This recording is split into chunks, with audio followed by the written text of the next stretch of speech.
אליו יקרא שם מלאך. מה הכוונה?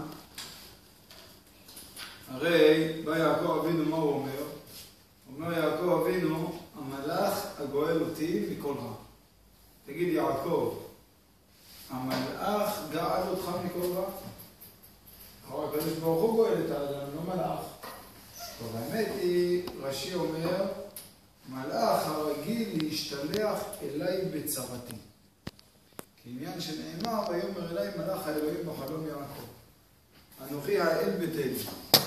אבל גם לפי דברי רש"י רבותיי, צריך להבין מה זה מלאך השם שאומר אנוכי אל ביתנו.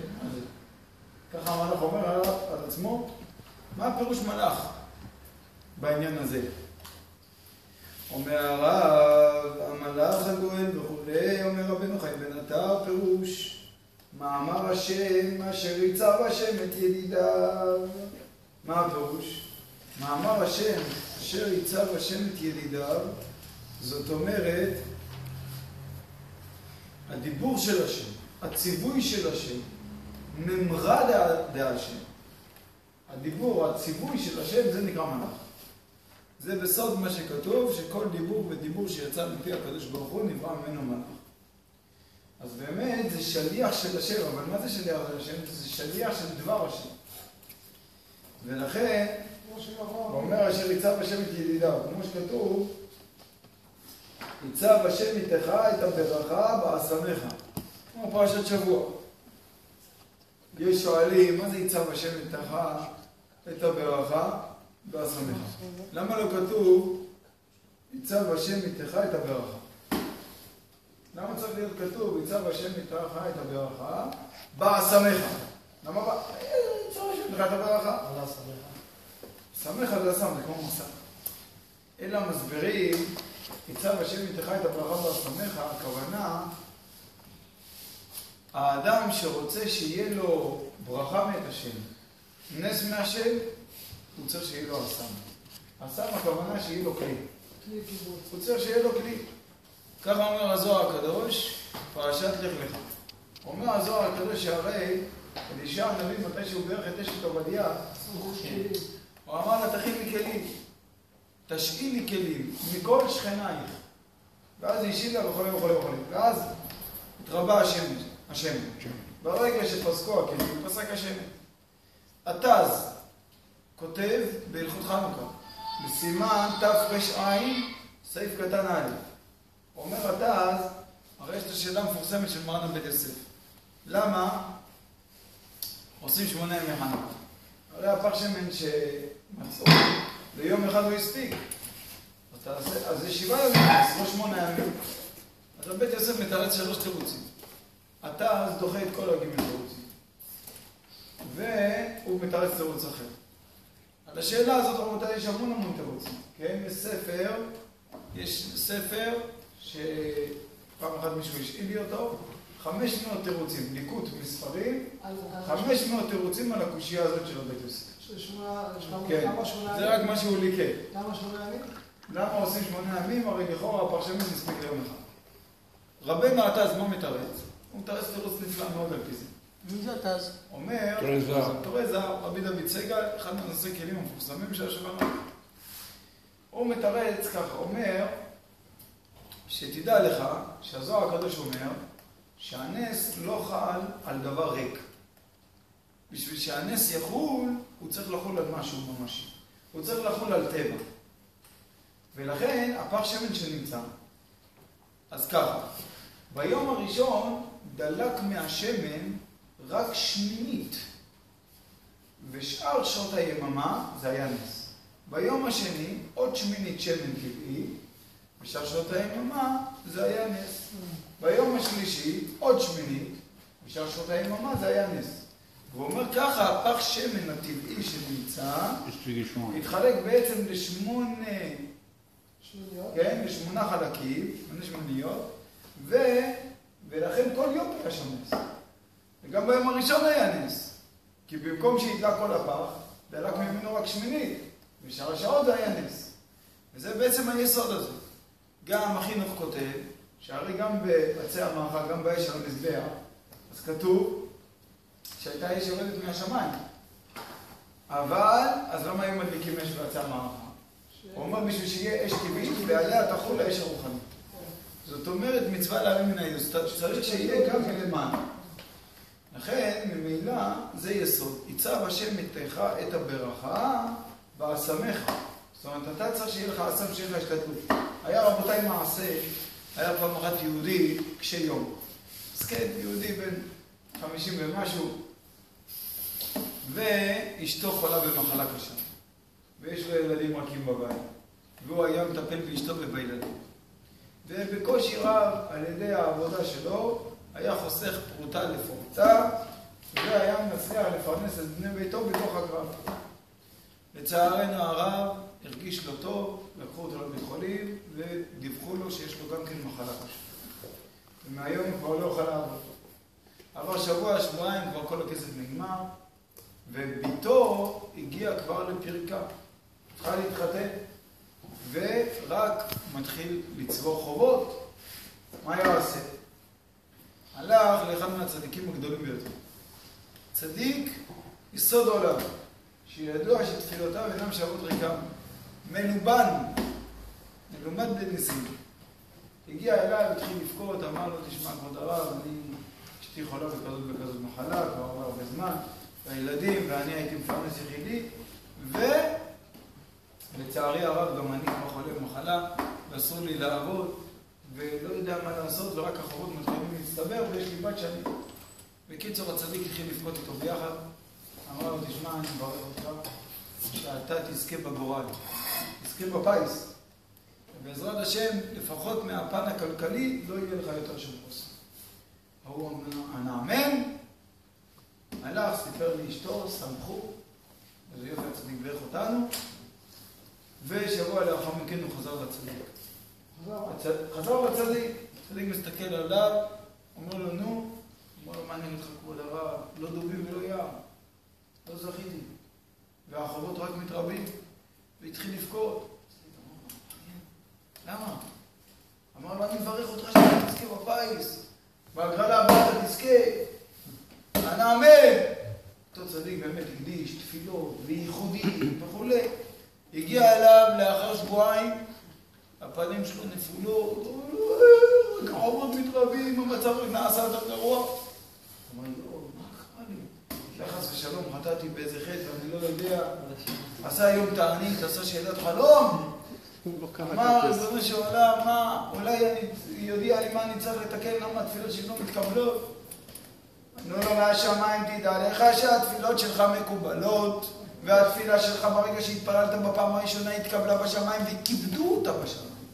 כי אתה חביב מאוד בשמיים, והקדוש ברוך הוא אוהב אותך כימי עולם וכשנים קדמוניות. אז למה הוא לא זכה? כי הוא לא מילא כרטיס. זה הבעיה. לא יכול לי, אבל צריך למלא פייס בשביל זה. איי, איי, איי, איי, איי, איי, איי, איי, איי, צריך לעשות השתדלות. מה כבוד אומר? היה דוד של האדמו"ר, האדמו"ר מן התורה, שנסעתי עם האדמו"ר, אז הוא אמר לי, כתוב, ברכתיך בכל אשר תעשה. נכון. אתה צריך לעשות, ודאי, השם נותן את הבוס. זהו, ברכתיך בכל אשר תעשה. מדרש רב כותב בשיר השירים, שרבי חיים בן דוסה, פעם אחת על הפדר, זה מרגלית יפה, גדולה, שביטשו אותה וכו', רצה לעלות אותה לבית המקדש, אמר איך אני אקח אותה. באו מלאכי השרת, נדמו לו כסבלים. סבלים! לקחו את האבן, אמרו לו, תן לי ידך איתנו. שים יד, שם יד, הופ, מצאו את עצמם בירושלים. זה הדרך. אומר מרן הבן ישראל עליו השלום, מה העיקר של המעשה פה? שים ידך איתנו. אתה רוצה נס? אין בעיה, רק תביא את היד. שים את היד.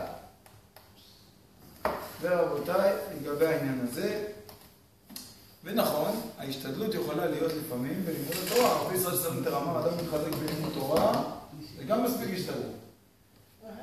אדם מתחזק בלימוד התורה, ולא עובד, ולא שום דבר, גם מספיק השתדלות. גם מספיק השתדלות, יש דבר שלו. עזוב רדיו, רגע! לא, לא רדיו ולא סיפורים. אנחנו יודעים על עצמנו, אנחנו רואים את הדברים. ברוך השם כל היום אנחנו נמצאים עם אברכים וכולי. וגם אני יודע על עצמי, מה? מתי שאנחנו התחתנו, מה? אז באו אליי אנשים, אמרו מה אתה מתכוון לעשות? לשבת ללמוד כל היום וכל הלילה. גם בצהריים. בעזרת השם. נו, ומה אשתך תעשה? אשתי בבית. מה, היא לא תעבוד? חס ושלום, למה שתעבוד? אישה צריכה להיות בבית לגדל ילדים. מה זה? 12, 13, 24 ילדים. מה? צריכה לגדל. צריכה להסתכל. אז רגע, אתה זה, ואשתך אז אמרו לי אנשים, לפעמים אנשים עם זקן. אמרו לי, אתה לא תיפול עלינו, תזהר. אמרתי להם, בעזרת השם, לא ייפול עליהם. תזכור, זכרתי. ובאמת, ואתה מתפלל, הקדוש ברוך הוא, השתפר שמך, ובעוד שם אני יודע, זה האמת לאמיתה. אתה זה מפרנס, אנחנו עושים את ההשתדלות, ואם התורה חביבה לפניך. בעוד שהוא היה מהיר רצון, שיתקדש עם שמיים על ידי. גם אם חס וחלילה, בן אדם לא עומד בניסיון, שלא יעקם את האמת. הוא יגיד האמת שהייתי יכול להתפרנס שלא בדוח, ולא בצער. אלא שיערה אותי מעשיי וכיפרתי פרנסתי. ככה אומרת המשנה בזאת קידושי. אלא מה? האדם לא יעקם את האמת. אבל ברוך השם, חסדי השם, הקדוש ברוך הוא מזכה. ובאמת באדם צריך לדעת גם לחיות נכון, ולא להוציא סתם על מותרות וכו'. בעיקר אנשים שנכנסים לחובות, זה בגלל שהם לא חיים נכון. נכנסים סתם למותרות. כן, פעם אחת ניגש אליי איזה מישהו. אין לי כסף לשבת, אין לי כסף. באמת, כל שבוע. ובאמת, נותן. פתאום עניין אותי, אמרתי, שמע, מעניין, למה אתה לא מצליח? אתה חי בסחירות? לא. זה בית שלי. יש לך משכנתה? לא. אז רגע, יש לך בית? בלי סחירות, בלי משכנתה. כמה אתה מרוויח? 4,100 שקל לחודש, נטו. כמה אשתך מרוויחת? 2,000 ומשהו. אין לך סחירות, אין לך משכנתה. למה אתה לא מצליח ללמוד? למה אין לך כסף בשבת? אתה מבין? זה למה? כי אנשים לפעמים מבזבזים סתם. אבל הרב... ואחרי זה ליפול. אז זה בלי שום קשר להיות בן אדם. אבל אם בן אדם חי בצורה נכונה, משתדל לא להוציא על מותרות. תדעו לכם רבותיי שלא להוציא על מותרות, זה לא רק למי שאין לו. גם מי שיש לו, וגם מי שהוא עשיר, ויש לו כמה מיליונים בבנק, גם כן הוא לא צריך להוציא על מותרות. זה מבחינת הנהגה, כן? ולכן, ברוך השם, קדוש ברוך הוא, מזכה, וברוך השם גם אותנו זיקה ברוך השם, וראינו בעיניים. ואותם אנשים שאמרו לי שאני לא אפול עליהם, יש חלק מהם באו לבקש הלוואה אחרי כמה שנים. אז לכן, מה נעשה? הכל תלוי בהשם, וזה לא בגלל הזכויות של אף אחד. כי באמת מצד המעשים שלנו אנחנו לא... אבל זה מצד שזה אוצר שמנת חינם, מה קרה? רק מה, ואתה מחיר נכון. לכן זה גם משתדל. מרן החתם סופר עליו בשלום, ידע שהוא הרביץ תורה בפרשבורג, ממש, למאות תלמידים. והיו באותה תקופה את המשכילים. שם התחילה כל תקופת ההשכלה. הרי זה היה בזמן המלבים גם כן וכו'. וידוע שהמלבים, המשכילים יררו לו את החיים ממש. עטפו אותו וכו', וזה ממש. זה המלבים. למה? כי הוא היה נלחם בהם. היה נלחם בהם ממש. פעם אחת היה איזה אחד מהמשכילים בפורים, שלח למלבים משלוח מנות בצורה של חזיר. שלח לו ככה. אז המלבים החזיר לו גם משלוח מנות ועם תמונה שלו, של המלבים. שם שם התמונה. אז המשכיל קיבל את המשלוח מנות של המלבים עם התמונה שלו. אז הוא התפלא. לקח את התמונה של המלבים, סובב, ראה שכתוב מאחורה. הוא אומר לו, שלחת לי את התמונה שלך, שלחת לך גם את התמונה שלך. החלפנו תמונות אחד לשני. בכל מקרה, מררו לו את המלבים היה צריך לברוח, לפעמים מי ליר, פעם אחת העלי לו עליו הלילה, כל אלה שהעלי לו עליו הלילה, אף אחד לא סיים את השנה שלו. בכל מקרה, מרן החתם סופר הרביץ תורה, והמשכילים שזה היה רציני בעיניהם, כי הם רצו את כל הקדמה כביכול של הגויים, אז הם התחילו, היה הרבה הלשנות. אז התחילו להעליל עלילות על הישיבה של החתם סופר, שזה לא באמת ישיבה, זה, כן? זה לא באמת ישיבה. רק תאר, כן? אבל שזה לא באמת ישיבה, אלא שזה מחתרת נגד השלטון. ככה היו סתם מעלילים עלילות. שזה ישיבה, הם עושים את עצמם כאילו הם באים ללמוד, כזה קונילי מח. אבל, תדע לך, זה מחתרת, הם שמה מתכננים לכבוש את העיר, את העם. טוב, מדינה. אז באמת, פעם אחת ההרשמה של המזכירים הצליחה, וקיבלו מברק מהמלכות של לסגור את הישיבה. ואז הפרנסים, ראשי הקהל, רצו לחתם סופר. חתם סופר היה באמצע שיעור למאות תלמידים. אמרו לו, דחוף, דחוף. הפסיק רגע, ניגש אליהם, אמר להם מה קרה. אמר, אם זה ככה, כנראה שזה דחוף, כי מפסיקים לי באמצע שיעור. אמרו לו, אם תראה את המברק הזה, הוא קרא את זה, שכתוב שם, נסגור את הישיבה באופן מיידי. קיפל את זה, שאלו אותו, מה עושים? לא ענה להם, חזר לשיעור, המשיך להגיד את השיעור. וריתך לא הייתה, יותר. באו, עמדו שם בצד, חיכו 10 רבע שעה, 10 דקות רבע שעה, ראו שאמת. אז אמרו לו, סליחה רבנו, אבל רצינו לדעת מה לעשות. צריך לעשות משהו. חתם סופר, אמר להם 2 מילים. הסתכל עליהם, אמר להם, אני עושה. והמשיך את השיעור. אמר להם 2 מילים, אני עושה. מה הפירוש? אחרי שסיים את השיעור, ביקשו ממנו הסבר. אמר להם, עצם הרבצת התורה, ביתר שכל, ביתר עוז, זה ההשתדלות. השכם עליהם בבתי מדרש, שאחרי זה ערבית, והם קלים מעליהם.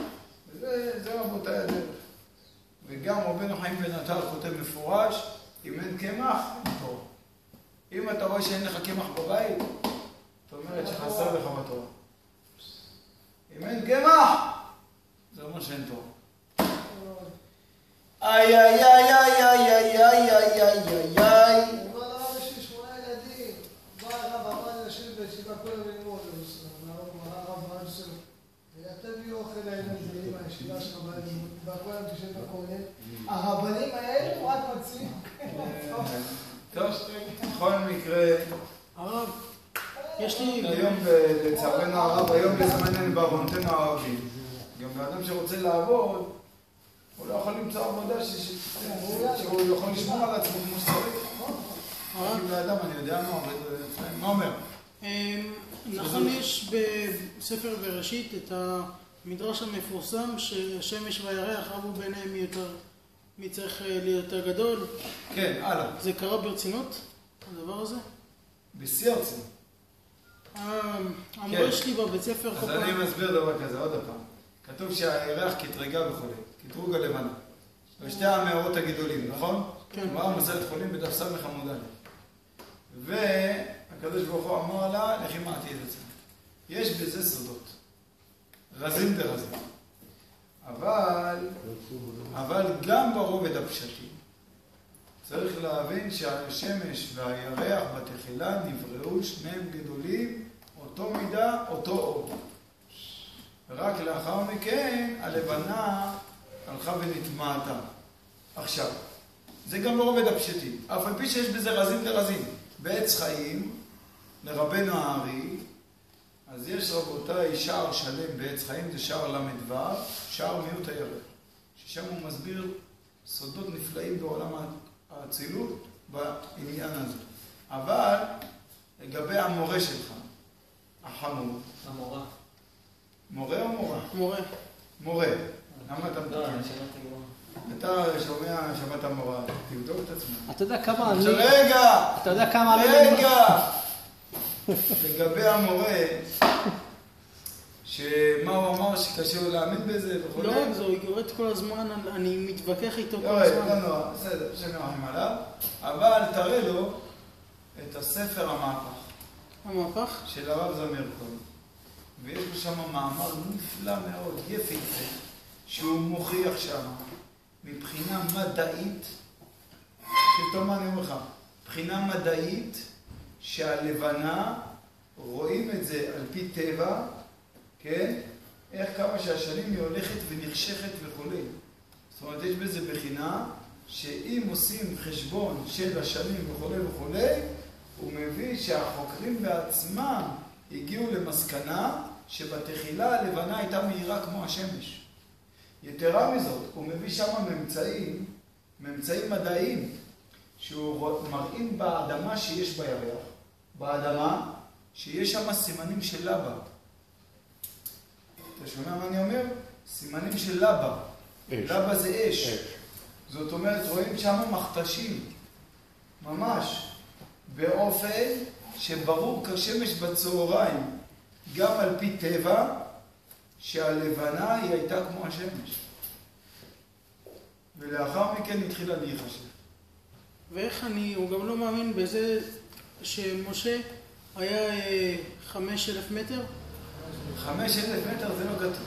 5 מטר. אם היה כתוב 5,000... 5 מטר, זהו. כן, הוא לא מאמין בזה. נו, מה אני אעשה לו? איך אני מוכיח לו? תגיד לי שיהיה לו רפואה שלמה. מה אתה מתרגל? אתה יודע כמה אני לימדתי את המורים בבית ספר תנ"ך? את המורה לתנ"ך אני לימדתי תנ"ך. מה אתה רוצה שטוב טוב מזה? אני שמעתי מהרב בן צלר שהוא אומר שהירח, לא שהוא היה כמו השמש, הירח היה יותר קטן מהשמש, כי אחרת אי אפשר היה להבדיל בין יום ובין לילה. אבל מה, הירח היה מאיר מעצמו בלי הסביבה של השמש. עכשיו הירח תלוי אך ורק בשמש. נכון, אבל גם לפי דברי חז"ל מפורש, שני המאורות הגדולים שווים היו. אז איך אפשר... שווים לא רק מהירים, אלא שווים היו. אז איך אפשר להבדיל בין יום ולילה? והיו מבדילים. איך תבדיל? הוא אומר שזה מורה לבני עקיבא. רק רגע. זה מה בצד אמרתם. הוא צריך באמת רפואה שלמה. רבותיי. בסדר? איך הם מבדילים? אז יש על זה כמה וכמה תשובות שהיו מבדילים לפי האור הגנוז שהיה משמש גם. זאת אומרת, יש שאלה מה זה בערב ויבוקר יום אחד. הרי המאורות נתלו ברקיע רק ביום הרביעי. אז איך הבדלת ביום הראשון, ביום השני, ביום השלישי? לא, רש"י אומר רגע, כן. הבנת את השאלה שלי? כן. יופי. אז כמו שהבדלת ביום הראשון, ביום השני, ביום השלישי, בין היום ובין הלילה, אף על פי שעדיין המאורות לא נתלו ברקיע, אז גם אחר כך היה אפשר להבדיל בין היום ובין הלילה. לא, רש"י אומר שכל הבריאה נעשתה כולה ביום אחד, אבל לצאת מהכוח אל הפועל, זה יצא ביום הראשון, ביום השני, ברור, אז איך הבדלת ביום הראשון בין יום ולילה? בפועל. בפועל? אז לא, עכשיו, לכן הרב בן צלר אומר... רגע, אני שאלתי את כבודו שאלה. מה? נו, מה הבעיה? כתוב הערב ויבוקר, מה הבעיה? יופי. איך, אבל המאורות עדיין לא נתלו. אבל כתוב הערב, וזה ידוע שזה אז ערב. מה אתה מבין? שהיה הבדל בין היום ובין הלילה, גם בלי שום קשר למאורות. ממילא, גם לאחר שהתעלו המאורות, יכול להיות הבדל בין היום ובין... טוב. אבל זאת לא השאלה, השאלה היא אחרת. השאלה מה עכשיו השם, הירח הזה, שבשביל מילה אחת הוא נדפק עד סוף כל הדורות. השם יעזור לך על הביטוי שלך, כי לא ככה מדברים. אז מה השאלה? הבנתי. אבל צריך להבין, אני אמרתי שיש בזה רזים. אבל זה בא ללמד אותנו גם מוסר. שכן, זאת אומרת, לכי מעטי את עצמך. למה היא דיברה? למה הירח הייתה צריכה לדבר? זאת אומרת, אי אפשר לשני מלכים להשתמש בכתר אחד. אין בעיה, אז לכי מעטי את עצמך. אבל גם לעתיד לבוא. כתוב, לעתיד לבוא, כתוב, היה אור הלבנה כאור החמה. אבל מה האור החמה יש שבעתיים כאור שבעתיים. אז בכל מצב הוא תמיד יותר מהפחות. אז למה הוא השם? מה עכשיו? אבל יש בזה גם בחינה ששני מלכים משתמשים בכתר אחד, לעתיד לבוא, בבחינה מתוקנת. בכל מקרה, יש בזה בחינה של נורא עלילה על בני אדם. תפתח, אם מעניין אותך, ספר בית לחם יהודה, פירוש של חיים, לרבי יהודה פתיה, על שער ל"ו, תלמד, תעיין, תשכיל. ותחזור עם תשובה. הרב כתוב שקדוש ברוך הוא הרבה צבאה. כן, רבי שאול היקר, אני מפחד מאור החיים הקדוש, שחס וחלילה לא יבוא אליך אחר כך בחלום ויגיד לך, למה... עשית שוטים. כן, נתקדם. אומר הרב, אומר הרב. אוי אוי אוי אוי אוי אוי אוי אוי, כן, המלאך הגואל, פירוש מאמר השם, אשר יצר השם את ידידיו. אליו יקרא שם מלאך, כי כל אדוני חוצב להבות אש. והוא כוונתו לאומרו המלאך וגומר. פירוש שיהיה ממרד השם בסעדם, ויברך אותם, שיהיה דבר השם בעזרם, ויברך אותם. ויקרא בהם שמי בשם אבותיי. פירוש שיהיו בהדרגת 3 אבות. זאת אומרת, יעקב אבינו בירך את אפרים ומנשה, שיהיו בדרגה של 3 האבות. וכשם שאין אדם בעולם יכול לנתק או לקלקל באחד מ3 האבות. יש באדם יכול לנתק או להפריד אחד מ3 האבות, אברהם, יצחק ויעקב. מישהו יכול להפריד ביניהם, לנתק אותם, למעט בזכותם. פתאום, להפוך אותם במשולש, לא במהרה ינותק, והוא אומר שאין אדם בעולם יכול לנתק או לקלקל באחד מ3 האבות. ואין צריך לומר בכולם יחד. כמו כן הם, גם אפרים ומנשה, אף אחד לא יוכל להגיע ולהזיק לזכותם. עוד ירצה לשון יקר וגדולה. מה הכוונה ויקרא?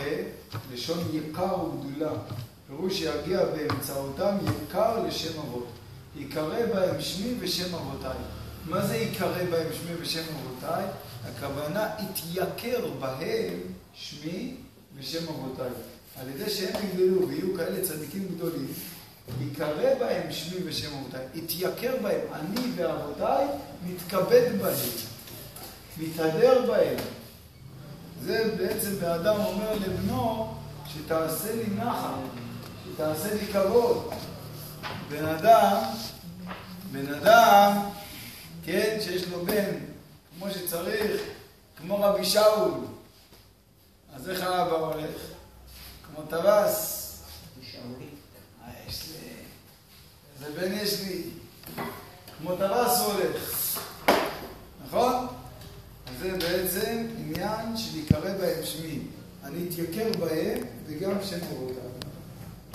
אומר הרב, והוא על דרך אומרו, גיל יגיל אבי צדיק. גיל יגיל אבי צדיק. מה זה גיל יגיל? כוונה ישמח, שם גילה, אבי צדיק. וכן הוא אומר, עטרת זקנים בני בנים. עטרת בנים עבודה. אבל מה כתוב? עטרת זקנים בני בנים.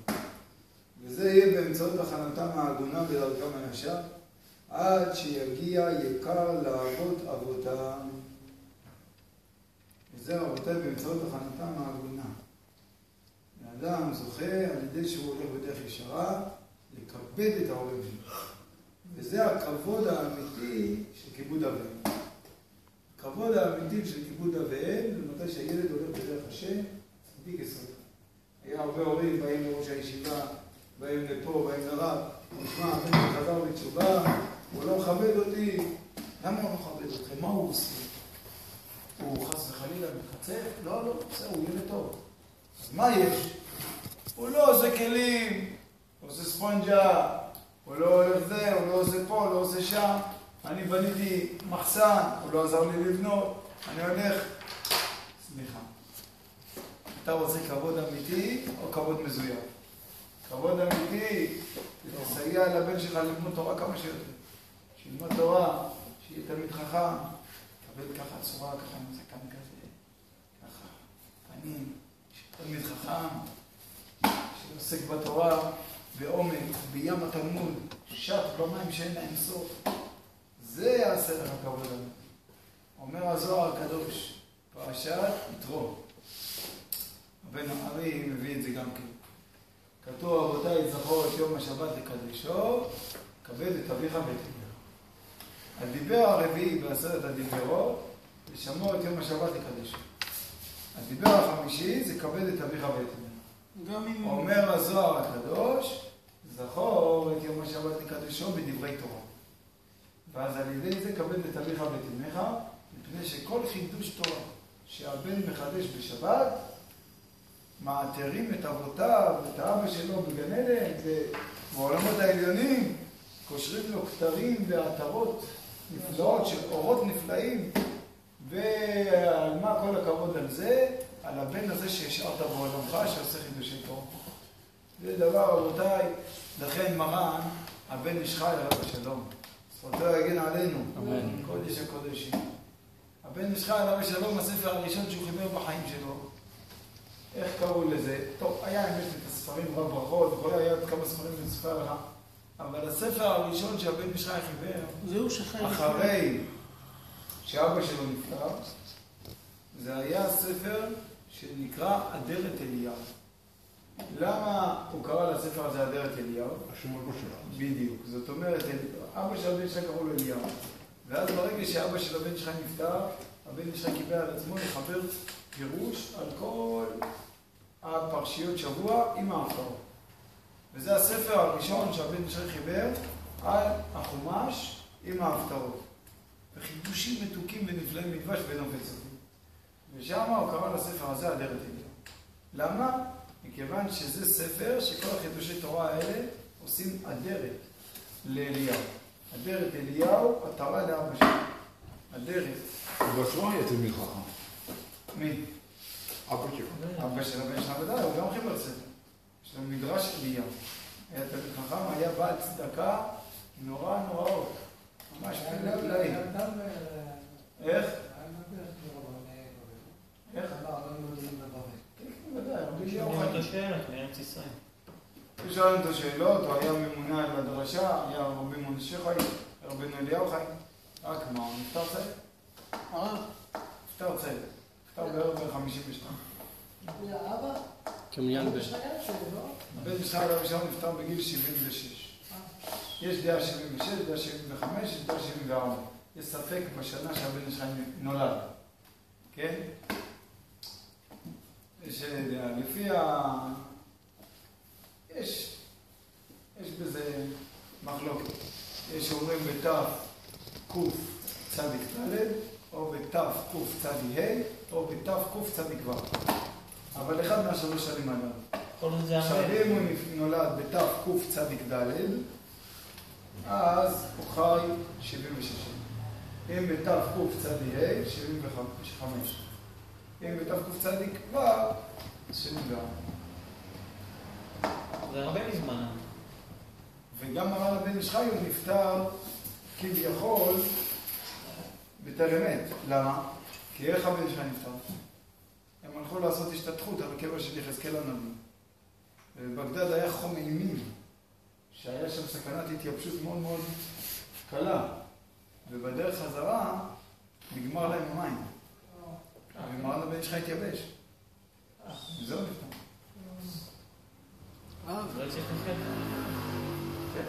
אבל רבי שמעון אגסי, כולם תמו, למה